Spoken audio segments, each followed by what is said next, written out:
Talk about Dietrich Bonhoeffer. And by the way, I see up here in the corner, this is Tom Borland. He's our former pastor, for those of you who don't know. And Tom, Dietrich Bonhoeffer is one of your heroes, one of your top theologians. Am I correct with that? Yeah, he's talking. He can't hear me. Dietrich Bonhoeffer. Oh, yeah, there you go. See? Yeah.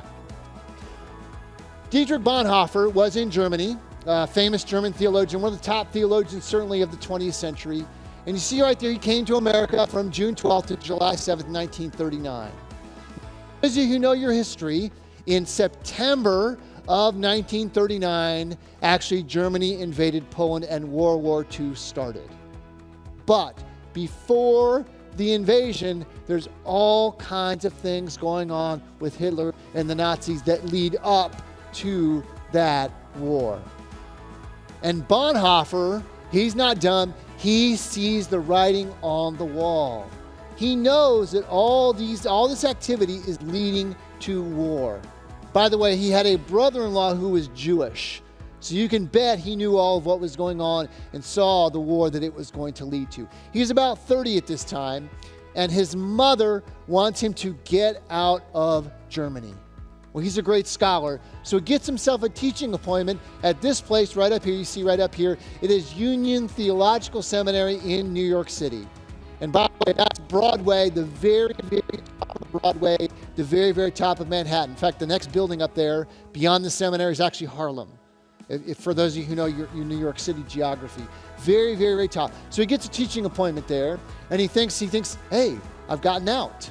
I'm home free. And his mother thinks, oh, thank God he got out before all this chaos breaks loose. But Bonhoeffer was not at peace. He did not think, he thought something was not right.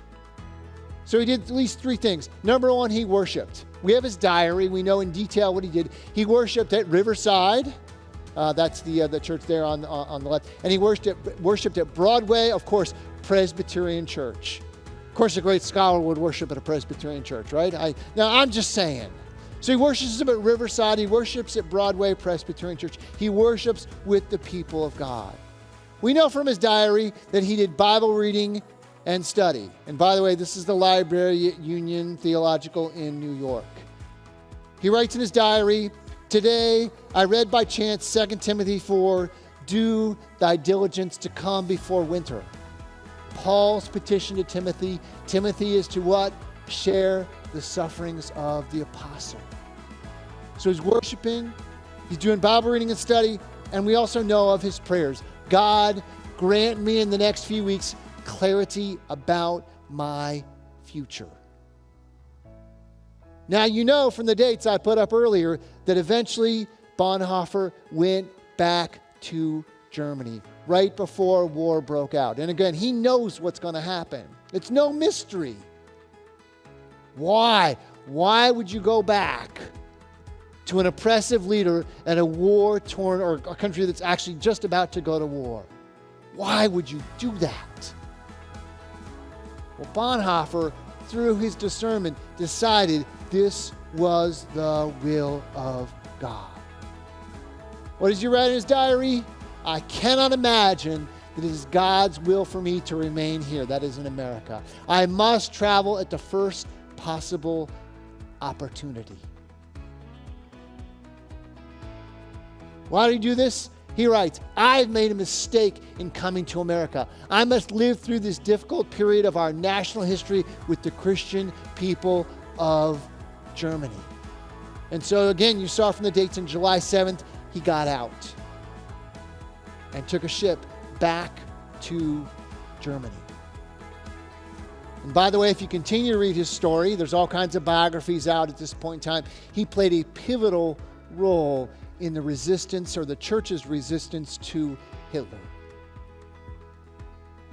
It was the will of God or the call of God that this is what he should do.